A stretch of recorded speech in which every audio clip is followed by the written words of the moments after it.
Bahkan Imam Muslim, beliau meriwayatkan sebuah hadis dalam kitab Sahih Muslimnya, Ani Ibni Abbasin qala, bainama Jibrilu qa'idun indan Nabi sallallahu alaihi wasallam, sami'a naqidan min fawqihi, farafa'a ra'sahu, faqala. Saya bersumpah dengan nama Allah, demi Allah tidak ada Al-Fatihah setelah salat 5 waktu. Yang ada dari Nabi setelah salat 5 waktu, silahkan buka Sahih Bukhari, Sahih Muslim, Sunan Abi Dawud, Sunan Tirmidzi, Sunan Ibnu Majah, dan seluruh kitab hadis serta seluruh kitab fikih, baik fikih Syafi'i, Hambali, Maliki, Hanafi, ataukah Al-Fiqhul Muqarram, fikih perbandingan mazhab. Yang ada setelah salat 5 waktu, Nabi setelah salam istighfar 3. Assalamualaikum warahmatullahi wabarakatuh. Ada seorang Ustadz Wahabi yang bersumpah atas nama Allah hanya untuk mempersoalkan amaliyah ahli sunnah wal jamaah.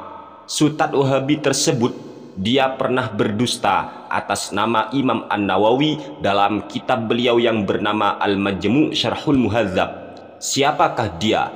Tiada lain dan tiada bukan, dia adalah Farhan Abu Furaihan Al-Wahhabi Al-Kutruki.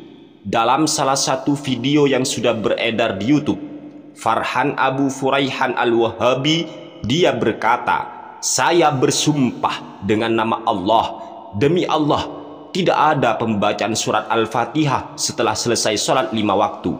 Mendengar sumpah sampah dari Ustadz Wahabi tersebut, kami berpikir, apa maksud dari ucapan Farhan Abu Furaihan ini? Apa masalahnya bagi dia apabila ada orang yang membaca surat Al-Fatihah setelah selesai sholat 5 waktu? Bukankah surat Al-Fatihah itu bagian daripada ayat suci Al-Quran? Bukankah membaca ayat suci Al-Quran itu bagian dari amal ibadah atau amal baik? Bahkan Rasulullah Shallallahu Alaihi Wasallam telah bersabda, Iqra'ul Qur'ana fa innahu ya'ti yaumal qiyamati syafi'an li ashabihi, rawahu Muslim. Bacalah Al-Quran, sebab Al-Quran ketika pada hari kiamat ia akan menjadi penolong bagi pembacanya. Dalam riwayat Imam Al-Baihaqi, yaitu dalam kitab Syu'abul Iman beliau meriwayatkan sebuah hadis, afdalu ibadati ummati qiraatul Qur'ani. Rasulullah Shallallahu Alaihi Wasallam telah bersabda, paling utamanya ibadah umatku adalah membaca ayat suci Al-Quran. Bahkan Imam Muslim, beliau meriwayatkan sebuah hadis dalam kitab Sahih Muslimnya, Ani Ibni Abbasin qala, bainama Jibrilu qa'idun indan Nabi sallallahu alaihi wasallam, sami'a naqidan min fawqihi, farafa'a ra'sahu, faqala, hadza babun minas sama'i, futihal yawma lam yuftah qattu illal yawm, fanazala minhu malakun, faqala, hadza malakun nazala ilal ardi lam yanzil qattu illal yawm, fasallama wa qala, abshir binuraini utitahuma lam yu'tahuma nabiyyun qablaka, fatihatul kitabi wa khawatimu suratil baqarati, lan taqra'a biharfin minhuma illa u'titahu, rawahu Muslim. Artinya, dari sahabat Ibnu Abbas radhiyallahu anhu, beliau berkata, ketika malaikat Jibril duduk di sisi Nabi Muhammad sallallahu alaihi wasallam, beliau mendengar suara dari arah atasnya.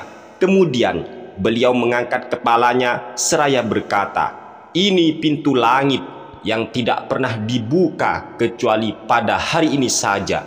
Lalu ada seorang malaikat yang turun. Kemudian malaikat Jibril berkata, ini adalah malaikat yang tidak pernah turun ke bumi kecuali pada hari ini saja.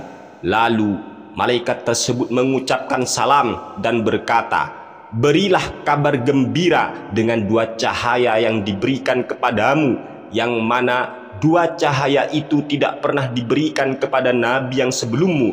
2 cahaya tersebut adalah Fatihatul Kitab dan akhir surat Al-Baqarah. Kamu tidak membaca satu huruf pun dari keduanya itu, kecuali apa yang kau pinta akan diberikan kepadamu.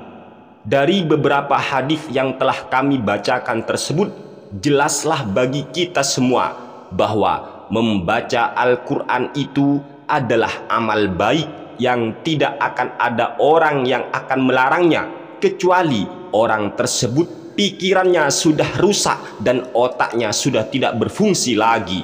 Dan perlu diingat, apabila membaca Al-Quran ataupun membaca surat Al-Fatihah bagian daripada amal kebaikan, maka hal tersebut boleh dijadikan sebagai wasilah atau tawasul dengan amal baik sebelum kita berdoa kepada Allah ketika selesai sholat 5 waktu.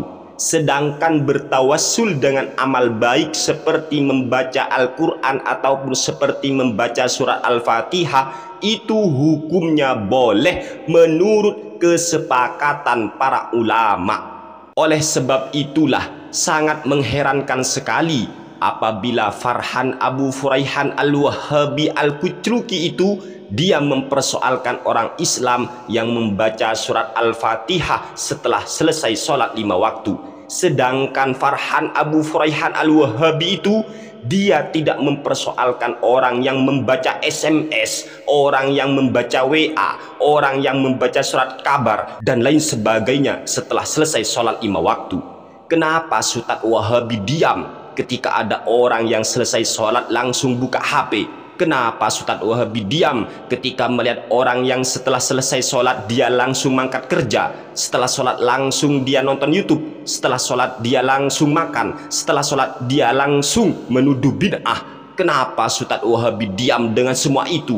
Kemana kritikan mereka para Wahabi? Kenapa mereka para Wahabi membisu? Apakah para Wahabi pikir bahwa membaca surat kabar ataupun membaca koran setelah selesai sholat itu lebih baik daripada membaca Al-Quran sebagai firman Tuhan? Kemana otak? Berfikirlah para Wahabi.